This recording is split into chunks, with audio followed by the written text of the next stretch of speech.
a friend of mine, Beaver Fleming. Many of you may recognize him, be familiar with him. He's a pro skater. He's done some amazing things at his age and in his life. But recently he's been traveling with Nitro Circus, and I highly suggest that you guys go check out Nitro Circus. My daughter and I went, and it changed our lives. It was so amazing. It was so amazing. TV just doesn't really show how intense that is. But right now, we're actually kicking it in Woodward West. And if you're an extreme skateboarder, extreme BMXer, you're familiar with this place. If you're not, Woodward West is what you would call an extreme sports camp, sports facility, where many individuals of all ages and all different levels in the sport come to train. They come to perfect their craft. You have anywhere from beginners to amateurs to semi-pros, even pros, that come here and train and prepare themselves for their tours and their competitions. And you also have professionals, the best of the best, come here and mentor these other individuals that are here, which is so amazing. But in this kind of sport, you know, these individuals put hours upon hours into a day of training and investing in the craft and what they want to do. But through all those hours of training comes a lot of injuries, a lot of setbacks, a lot of obstacles and things that can come in. Even some of them literally get crushed to where, you know, break bones, hurt themselves. We were just talking about you and one of your pictures on Instagram, you know, yeah. Beaver's got an injection. He's taking his fluid out of his elbow. So the neat thing about it, for me, that would scare me, and I would probably stop. But for these individuals, they're so committed that as soon as they heal up and get better, they're back here again, and they're doing it all over again until they get it right. So you see, the neat thing about athletes is that they're not going to allow any injury. They're not going to allow these obstacles, these trials or storms that may come and affect their dream from destroying their dreams or their goals. They keep on pursuing it and pushing it. And as Christians, it's the same way with us in our walk with God. In the book of 2 Timothy chapter 4, Paul compares our walk with God as a race, and he compares it with athletes. And if you look at athletes are determined, they have self-discipline, they have self-control, they're committed to what they believe, and they're committed to what they want to do, even though they're going to face a lot of trials, a lot of temptations, a lot of storms in their lives. And that's why this is a perfect backdrop for this video today, and it's perfect to have a great, not only pro skater here, but this guy is also has a relationship with God himself, and he makes it very, very obvious in his life. So that's why we have him here today. What I want to talk about today with you is get a perspective as, you know, Paul compares our relationship with God and our walk with God as athletes. Mm-hmm. You're an athlete, and obviously you were sharing earlier that you started doing this when you're 10 years old. Mm-hmm. Now, you just didn't wake up one day and the next day you're professional. Right. Obviously, you had to commit to it. Share some of what it took to get you to this point, what you had to do, and actually what you're still doing, because obviously you're not, you know, you're still at your prime, and there's still so much that you want to do in your life. So just share that a little bit with us. Yeah, no, definitely. I started skating when I was 10. I'm from Knoxville, Tennessee, and that's definitely not the ideal place to be thinking about being a pro skateboarder. That's true. So I would just skate every single day, and no one in my family liked action sports. Really, my parents loved football, basketball. They'll watch that all day long. They thought action sports was kind of like not anything really that you could do, or like they just didn't understand it, I guess. But so it took a lot to get them to get on board with it. They were always trying to take me to soccer and do that stuff, and I was like, no, only if I can take my board. And then one day they wouldn't let me take my board, and I was like, well, I'm quitting soccer. So kind of went like that, because I don't know, like the second I stepped on a skateboard, it pretty much was just like, okay, this is what I love. This is what I want to do. I want to be passionate about it. I want to keep skating. I want to keep pushing myself, because I'm having a blast doing it. And so, yeah, just kind of went through there and grew up there. We got a pretty decent skate park built, and so would go there every day, just try and learn new stuff, and always watching videos of what was going on out here on the West Coast, because that's where the bar is kind of set. Everyone out here is at a certain level, and they're just pushing themselves daily. So I was like trying to figure out how to do that, and so it was pretty cool. And then I was able to move when I turned 17 for my senior year of high school. I came here actually to Woodward to do the Woodward U program, and it just opened up a lot of opportunities with Nitro Circus. Travis Pastrana came up here, saw me skating, and invited me to join the tour, and it's just been unbelievable. I never thought I would be on a group that large a scale, especially this young. Like, I'd always dreamed of doing contests and being a professional skater, but had no idea it was going to happen. Like, at my age now, I'm only 20, and still just continuing to push and have so many more things that I want to do now that everything else has happened and kind of set the baseline for me. And it's been insane. I've already done more than I ever thought I would when I was a little kid, and so just to see it grow and keep going. And yeah, you just got to keep pushing yourself. The hardships will come. I've broken my arm, I had surgery on my knee, broken a foot, like it all happens. But at the end of the day, if you're committed and you know what you want to do, then you got to just look past that and still make it happen anyway.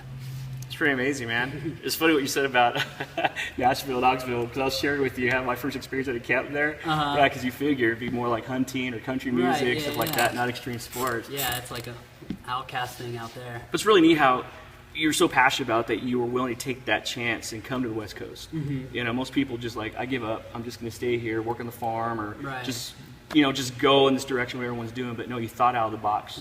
And I honestly believe that this is not only a passion you have. The Bible tells us that the passions of our heart are the passions of the Lord. You know, whatever his passions and desires are for us, he's going to give us those passions. So I truly believe, you know, not just for you, but many that are in your sport that are Christians, but they're also great influences on other people.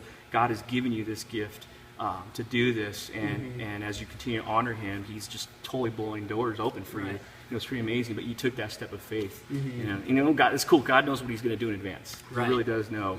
Now, talking about that, you talk about your injuries. You spoke about, you know, even though it was briefly, I just can imagine the challenge, you know, especially when you don't have your parents to kind of question it.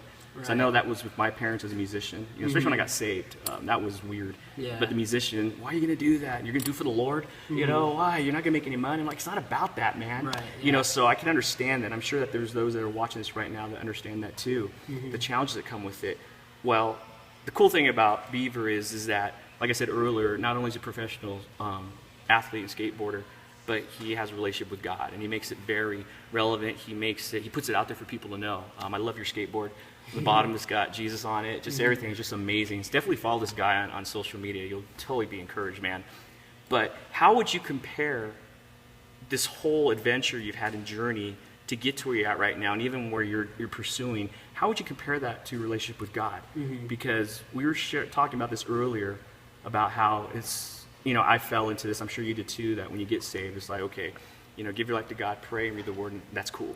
Sometimes we don't get it. How can you compare the pros and cons of being an athlete to your actual relationship with God? Yeah, so, I mean, it goes the same kind of concept. Like, an athlete, you're training every day. You're trying to better yourself every day. And when we live for the Lord and we accept Jesus into our lives as our Savior, it's not like we become a perfect person right then. It's a daily growing thing. And we're never going to reach perfection on this earth, but we need to be able to grow every single day. You can kind of like, okay, I got saved, and then just remain stagnant for a while. And you're like, why don't I feel any different? And the reason is God isn't just like super distant. It's you're not trying to grow closer to him. So like as an athlete, you're training every single day. You're going out, like for me, I go and skateboard and try and think of a couple new tricks to try, and I keep working at them and working at them. And so like kind of what I've been doing like to help me grow spiritually is I'll get into the Word, and I'll just be doing readings every day and trying to grow with the Lord. And you got to stay on it, because if you take a couple days off or you slack off or doing other stuff, you're going to kind of lose that fulfillment in your heart, and you'll start to slip away. But if you're continually just staying at it and you're growing, you'll feel it, and you'll know that no matter what, like you'll believe the truths more, you'll know it, you'll trust it with all that you are, and you'll just see God more in your life. You'll be thankful for more stuff, and it's just, yeah, it's pretty crazy how everything works if you just pretty much do kind of live as he calls you to live. So that's what I'm working with now, is just because he has given me these gifts, he's given me these incredible abilities and opportunities, and so I love the I forget which verse it exactly is, but the one, whatever you do, do it with all your heart, as though doing it to the Lord, not for men. And so that's what I try and do, and just in everything, just commit fully to that, because it's easy to go, 50% at stuff. It's easy to do that, but if you're willing to go out all the way, then I think he truly rewards that, and he respects that, and that's how he's called us to act. So that's what we kind of need to be doing to be growing, is just giving all that we are to him when we're in the Word or when we're praying. Just give everything we are, and then so when I skate, everything I am, when I go skate, okay, that's what I want to be committed to. And so we need to be committed to the Lord in the same way we're committed to our sports and stuff. So that's a great way to put it, and I like what you said, because the Bible does say that, to do everything in excellence. A lot of my mentors have shared that with me, and even producers. I remember my first time in the studio, it wasn't even a producer that was a Christian. You know, they flew in from England to produce the drum tracks, and the guy was telling me, I know you're a Christian, you guys are a Christian hardcore band. But he even knew the Bible, and he said, Jesse, all I can tell you is that as a drummer, in the studio and in live, do everything for the Lord, do it excellent, do everything in excellence. I'm like, wow, this is coming from a guy that's not even a believer. It's cool, but I've been taught that a lot, and that's something I know I've always told my daughter. For me as a drummer, as a speaker and preacher, and even as a father and father and husband, I want to do everything in excellence. You know, Right. It's important to represent God as much as we could versus being shady. Yeah. And it not only goes that way for you as an athlete, but also in a relationship with God. And a lot of this, from what we're talking about, boils down to one of my favorite verses in the Bible. It's the book of Matthew, chapter 7, verses 24 through 7, where Jesus talks about the wise man and the foolish man. It's amazing, you know. You had two men. They had the same goal, same vision. One built his house on the rock. The other one built his house on the sand. And the rock represents Christ, the foundation of Christ. The sand represents the world and all these materialistic things. But the house doesn't really literally represent a building. It represents our bodies, our relationship with God. Right. And it's amazing how the wise man, the Bible, I love the word says practice. If you practice these words of mine daily, practice them, you will be like the wise man. So the storms in that chapter, in those verses, represent, you know, judgment. They represent the trials of life that we're going to face, you know, like you face as an athlete and even your walk with God. But the wise man, because his life and everything about him was invested and his foundation was built on God, he didn't crumble. Right. But the foolish man, his house was built on the sand, which is materialistic things. So on the outside, the foolish man looked all good. But deep down inside, he was hiding something. He wasn't really built on what people thought it was. So when the storms and lives came, he came crumbling down. So what that scripture pretty much says is that the storms and challenges of life are going to represent who we are. It says a lot about us. It's going to reveal a lot about our relationship with God. It's going to reveal a lot about what needs to change about us, what needs to grow. You know, and I believe we all face those storms in our lives where we learn something about it. You know, and that's the beauty of God. And obviously where you're at, especially being in the mainstream, you have to have that foundation. And just by the way you're living your life, you know, because the way we live our life says a lot about our relationship with God. Right. The way we live our life, behave, and act says a lot about what we believe about His Word. And just by the stuff my daughter shared with me about you, it's like, man, him and a few other guys are believers. That is awesome. And you see it. You really see it, and that's amazing. So you're having that impact on lives, both those they're following God and both those that don't, that are probably questioning, is this God real? You know, look at what this guy's doing. And he's giving this honor to God. It's amazing the platform you've been given.